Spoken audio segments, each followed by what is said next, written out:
Hi, everyone. First, I want to begin by thanking the AMA Fellow Selection Committee for choosing me to be part of the 2021 AMA Fellows. I am truly humbled and honored by this distinction, so thank you very much. I'm going to begin now and share my screen.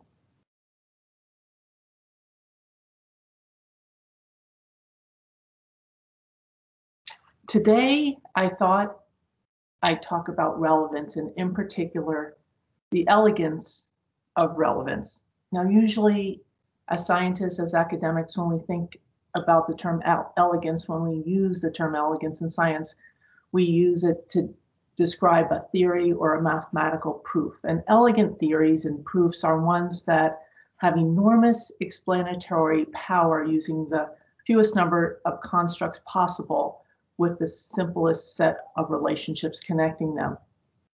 As I reflected on my career, I started thinking about relevance, and for me personally, relevance has been that elegant construct, that idea that has not only shaped my research, but in fact has been a guidepost for my entire career. It's been that explanatory variable that has directed me throughout my whole professional life, and I'd like to talk a little bit more about that with you today.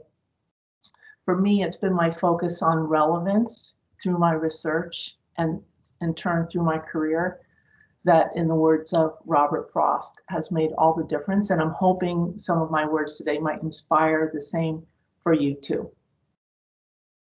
So I'm going to begin with my research. I study marketing strategy. My colleagues and I, in particular, Mike Hutt and a whole set of wonderful PhD students from Arizona State University, over the years have studied the interdependencies that surround the formation of marketing strategy.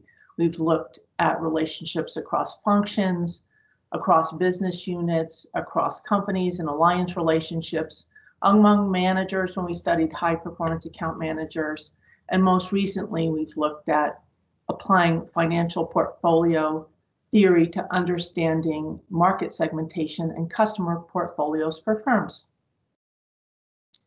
This research has a few characteristics in common. First of all, it was all inspired by a corporate research partnership program that was established almost 30 years ago in the Center of Services Leadership at Arizona State University, and truly changed the course of the kind of work that I do in marketing. Across over a dozen studies, we typically blended qualitative and quantitative data gathered from Fortune 500 business partners to shed light on the pressing business issues that have both managerial and academic relevance. And over the course of time, we've been so fortunate to receive a lot of honors and awards for our research, but I'm especially proud of our Harold Maynard Award Journal of Marketing paper in 2011, our customer portfolio paper that was recognized for its contribution to marketing theory. And earlier in my career, we won the Richard Beckhard Prize from the MIT Sloan Management Review for our contribution to practice in our study of strategic alliances. So that's a little bit about my research, but why did it become elegant? Well, it became elegant because it started to seep into the rest of my career and have its influence. It had a profound effect on me because this research, first of all, was fun. We had so much fun working with corporate partners and actually changing how they went to market. So we did influence the go-to-market strategy of a very large Fortune 100 firm. We changed the way corporate partners thought about how to manage and structure alliance relationships. And we really enjoyed visiting with very senior level executives and firms and learning more about how they think. Second, through the course of my research, I learned not only about marketing, but more importantly about business. When we pitched a project to a senior executive, or we had her talk about what kept her up at night, what we asked about and what we centered on was business issues, not marketing issues. And when we positioned our work as a business problem and not a marketing problem, it gave us access to the most senior executives in a company and gave us access to a lot of terrific data, and we learned about business. And finally, and perhaps most importantly, it gave me confidence.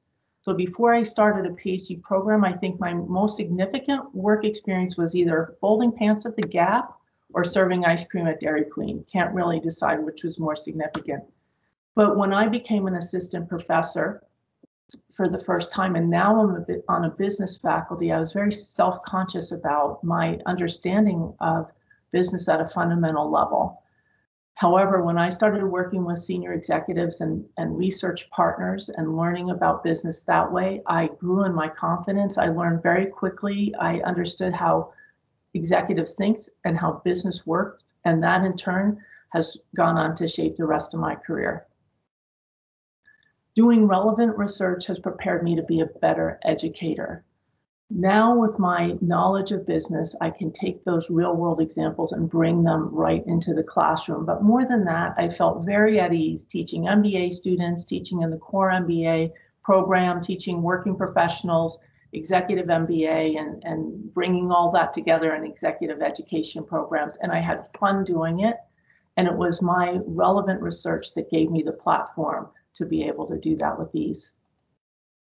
Relevant research helped me also to be a better leader. So I'm the dean at Colorado State University, and I really think one of the reasons that I got the job was because of my research profile. It made me distinctive. It made me stand out. Not everybody does research that not only addresses theoretical issues, but managerial ones as well. And the business community knew I spoke their language and I understood their needs. In addition, I think it's made me a better leader and a better dean. When you become a dean, you're no longer a marketing faculty member. You need to understand all disciplines and how they fit together. You need to see the big picture. In addition, you need to understand where business is going so you can figure out how your business school could fit in and should fit in. And my research has given me that confidence and that knowledge and those skills to move us forward as a business school. And speaking about understanding business, I want to make a final, give you a final thought about relevance and how it's changing. Relevance is being reconceptualized. So when you think about what's going on in business today, and maybe you've read a little bit about Larry Fink, and the CEO of BlackRock, and other business leaders who are imploring business to not only think about business for profit, but also of purpose. And this is a very profound shift, and it's an exciting shift, but also a very difficult one. But as business schools now, we have a new platform, a new motivation. We're now more inspired than ever to conduct relevant research. You might have heard this terrific organization now that we can all belong to, Responsible Research and Business Management.